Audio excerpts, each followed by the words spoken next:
Hey y'all, I'm not feeling too good today, but I guess here we go. Makeup Monday it is. So, first topic is a doozy. We're going to start with opinions based on hand me down, uneducated beliefs and upbringing. That's real. And by that, I really mean that I feel like in our community, we have built up certain stigmas for certain aspects of real life that only come from the ignorance of those before us. I'm going to throw some examples at you. Generally, white men see the black man as athletic because of his natural build. They see him as to be feared because of his skin tone and because of the male features that he carries.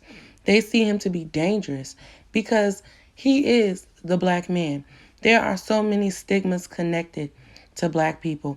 Black girls, they see us to be ghetto because our nails are long, because our hair is colored. The disgusting and ignorant stigmas that are associated with black people can go on for days and they can get hella hurtful. But the emotional stigmas that are on people of the LGBTQ community go the same way. And the fact that you guys don't see that the same logic applies is ridiculous. Prime example. You assuming that a member of the LGBTQ community is more at risk than you are at having STDs or AIDS, or thinking that they're going to be overly flamboyant, or thinking that they're somehow already attracted to you, even though you're straight, quote unquote. I don't know why you even be worried about that. Is the same thing as your black ass walking down the street and a white man covering up his wife or his bag because you may steal from him, or holler at his wife or scare them. You see how disgusting that sounds? Okay, well, it's the same thing. You all have no educational knowledge about the LGBTQ community, their struggles, or what they go through. You guys have absolutely no educational knowledge about the stem cell research and the membrane research that has been done to prove that you are born homosexual, that there are homosexual genes. You guys have no common recollection of the fact that the majority of rapes and beatings that trans women go through are carried out by straight men, straight white and black men, because they have been led to believe these uneducated, disrespectful, disgusting, biased opinions of their older grandparents and mothers, and therefore have concealed their own sexuality. You literally can't tell them anything else. A lot of you really don't understand how far sexuality can go in the depths of it because you've been led to believe something there is no up-to-date factual information on. You have been taught to hate people who are gay unless they are women, because you guys sexualize women with women, but nobody sexualizes men with men. There is no difference. There is nothing that makes someone different because they are attracted to men. Just like women who do refuse to date men who are bisexual. No, honey, that's not a preference. You have a phobia because you somehow believe that the man that you fell in love with is now different, or will act differently, or will perform differently, or will give you a different outlook on life because he is also attracted to men. There is absolutely nothing different about him, and you now have a preference because you are bothered, disgusted, somehow interrupted in who you thought this person was, when in reality, nothing else changed. Your phobia just took effect. Your dislike just took effect. And if you don't believe me, I want you guys to write down everything that you think applies to the LGBTQ community and them only. Everything that you think they do wrong or that you don't like. And then I want you to look it up on Google and see what you come up with. See what information that you come up with. Because I guarantee you it'll be some things that really fucking surprise y'all. And I just really hope that nobody's out there acting like they don't know what I'm talking about. Like, all of y'all got that stud-ass auntie that you never knew was a stud. You just know that she dressed like a boy. She don't talk much, and her voice a little raspy. And then you got your uncle with the higher voice who dressed like a man with his little fedora to keep the little bit of girly in it because he had to hide who he was. And yet they telling everybody, don't worry about them. That's not your business. No, that's not what it was. Homosexual people had to walk around keeping straight, ignorant, uneducated bastards comfortable because it was something new to them. Everybody gets uncomfortable or scared when it's something new. It doesn't matter what it was. It could be a new bug. It could be a new word. It could be a new theory. Everyone is going to find a way to push it down and shove it down because there's only a small amount of membranes in the world that can get past the concept of genuine change and exponentiality. People are the same. Unfortunately, everyone of course, wants to think of themselves as an individual because that's how we get through life without being depressed and killing ourselves. Yeah, there's this and that make you, whatever. But in the scientific grand scheme of billions of people, most people are exactly the same. You will react the same when faced with situations that intrude a certain amount of change or logic or a degree of fear. Most people would act the same if they were being held at gunpoint and told to shoot the person beside them. You shoot them because you value your own life more than you value anyone else's life. Most people, when faced with the decision to feed the homeless, keep walking because in the grand scheme of things, there's so many homeless. There's nothing that you can do. You're going through your own problems. We all rationalize in our head, but the real answer is you're the same as everyone else. And for those who are actually different, they generally spend most of their time as the depressed factor, as the outcast, as the adult nerd per se, because they are the ones who actually understand that being different is not a good thing. Not in the society of human race. You are an outsider to everyone else who has statistically the same basic abilities in their subconscious. And I'm almost done with the topic. I'm just going to clarify a few things. When I say that you would shoot the person beside you, I mean anyone that is not your biological child. Like 90% of people would turn and shoot their mother, shoot their grandmother, shoot their aunt, shoot their uncle, shoot their best friend if there was a gun pointed to their head. It doesn't matter how long it would take you. It doesn't matter the outburst or the anger or the crying or the anxiety, the stages that you go through.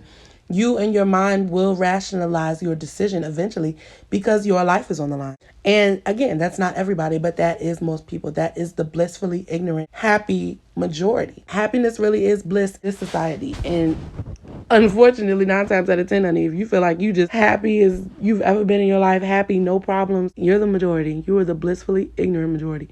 And I'm so happy for you. So next, we will be discussing the shady ass shade room. What I didn't know before doing my research was that the Shade Room's shady ass founder, Angelica Dwandu, has a very specific disclaimer on the website to let people know that her actual intent is to be shady. She tries to make it tasteful, but honestly, I just feel like it's like you falling at work and that little disclaimer and the paperwork you sign that says you can't sue us, and that's on period. I definitely think that she does have a way of keeping us informed with Black news, and she does a very good job of supporting Black businesses. That goes without saying. The Shade Room is for Black people, and I do think that it's something that we need and needed at the time that it was founded. However, I think that there's a very thin line between news and smut, and I think that she crosses the line of smut a lot of times. And by smut, I mean she really dips into these people's lives and into the interchangeable drama that's going on. And not only do they sometimes pick a side, but they really try to dig deep at the people. Like, they're the instigator. They are, for lack of a better term, the instigator in a lot of issues. A lot of celebrities wouldn't even know what was going on in certain circumstances if it wasn't for the Shade Room. It just goes from informative to personal real quick, and I really don't like that. And I think that it's counterproductive to our culture and counterproductive to what we're trying to build and the respect that we need as a culture. But that's just that. We're going to go ahead and talk about a few of their specific writers that I've zoomed in on. I did already touch on our founder, Miss Angelica, a little bit. I just want to go ahead and give her props and let it be known that she is a successful Black woman who's built herself up. She's from LA. She was claimed successful 30 under 30 at one point. She turned her little gossip column out, honey. But first writer we're going to talk about is Christina Calloway. It's giving very much news, very much pro-Black, very much informative, and very much not messy when it comes to Miss Calloway. She seems to be very specific about the types of things that she likes to post. She really likes to put a positive face out there unless it comes down to the truth, some real news that we need to know, in which case it becomes very informative and very real. There doesn't seem to be any innuendo of messy or drama or instigating in her writing. And I put a few examples up here because I just think she got a good way of doing things. I'm feeling Miss Christina Calloway. I'm feeling Miss Christina. Child, this next clip is coming to you from a time on VH1 that I don't even know if y'all remember, but I'm going to go ahead and let y'all enjoy it real quick. Here you go. Antoya? No, it's not what I call pass. Hold on. Can I drill down on the hall pass? She gives me 8 days a year to do what I want to do. No questions asked. See, he don't like rules. Okay. Ooh. Right. That's coming from Kyle Simpson. He was one of the original writers at the Shade Room. He definitely does give a little edge of hilarity, a little bit of nuanced sarcasm, but highly tasteful. I definitely don't get too messy from Kyle. I get just enough. Just enough. Just enough. But yeah, that just showed you the growth and development of that company. It's come a long way. For real, for real. Our next writer is Miss Danielle Jennings, who to me so far is the most put together and the most professional. Most of her posts seem to be your everyday local news station for Black people if we had it. She's very professional. Everything is very well put together. There's no taking of sides, but she does share a very informative opinion, I think. I like Miss Danielle Jennings. She picks issues that honestly would surprise you some of the time, but it's never anything that's not worth the read. Which will lead me to my last one, because, honey, this is the mess of the mess of the messy. I think she is messy. Miss Tanya Payne, honey. Tanya Payne's posts very much give me instigating what you read in your daily tabloids. I just want to stir some mess. I want to stir the pot. And I want to go ahead and put a twig in it if I can keep it going. It definitely isn't something that I find appealing. Everybody has to find their line of work, I guess. But those type of reporters don't think about if they had someone like them standing out their door telling their personal business. And they definitely are doing anything to make a dollar. And that's just what Tanya Payne is giving me. It's giving very much Scuddy. Yeah. But I mean, I guess to each his own, to each his own. It's interesting that I feel like Angelica actually has a little strategizing going on because she picks people from different spectrums of the game. Someone like Danielle Jennings and someone like Tanya Payne will clearly never run into each other and hop out to dinner, but they mesh well in a business like this where you can get all aspects depending on what type of person you are and what you're interested in. Honey, I'm a Danielle type of person. She used to work with Tyrus Banks' magazine, honey, so she's already a go for me. But next, on to the next subject, which is the music spotlight of the day. Is coming up from BobbyBlaze. I'm literally going to start by giving you guys my first fave from BobbyBlaze. So here we go. I said, bitch, I'm booted up. Ready, rock. I said, bitch, I'm booted up. Bitch, I'm stingy with my drugs. So these hoes won't get no love. Bitch, I'm stingy with my drugs. She'll take no sips out my cup. Bitch, I'm stingy with my drugs. Niggas steady wanting front. Bitch, I'm stingy with my drugs. I can geek up how I want. Bitch, I'm stingy with my drugs. So these hoes. Okay, first of all, that is Stingy by BobbyBlaze, of course, and Bucky Malone. That was my shit, y'all. Like, y'all do not understand. That was 4 years ago. So you can only imagine the progression that this young, talented brother has given us over the last 4 years. First of all, he not only is an amazing musician, but he is really avid in performing, getting into the community and doing different things. Here's another clip from him where he had people out there, honey, doing the damn crate challenges.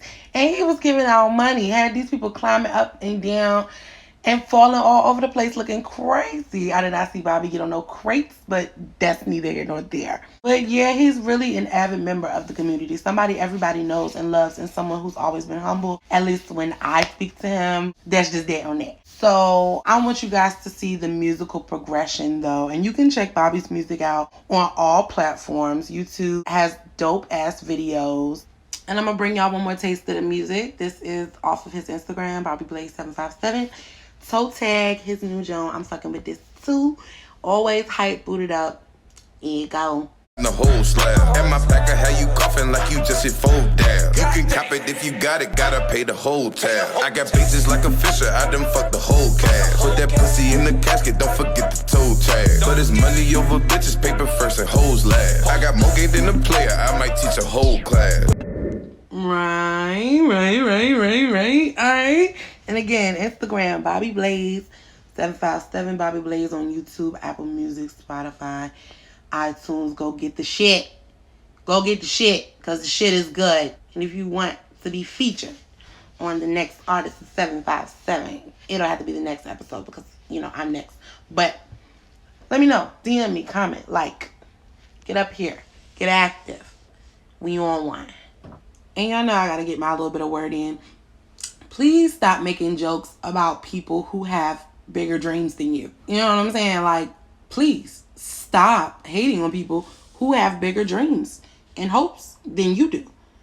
Like, y'all always making fun of people who have musical ability, real talent. And I'm not just talking about the rappers. The singers get it. The dancers get it. Actual artists get it. Like, tattoo artists get it.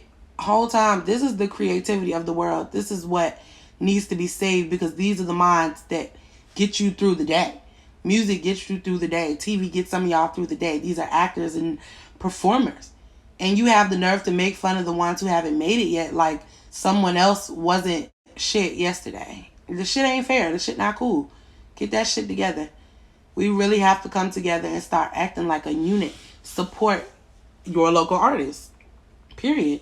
Because the City Girls was a local artist at one point. Gucci was a local artist at one point. Everybody was a local artist at one point. Being told that they shit was trash. Like y'all do. Whole time. Everybody, I don't want to be specific, but everybody do a lot of what y'all do. It's common. It's not hard to do.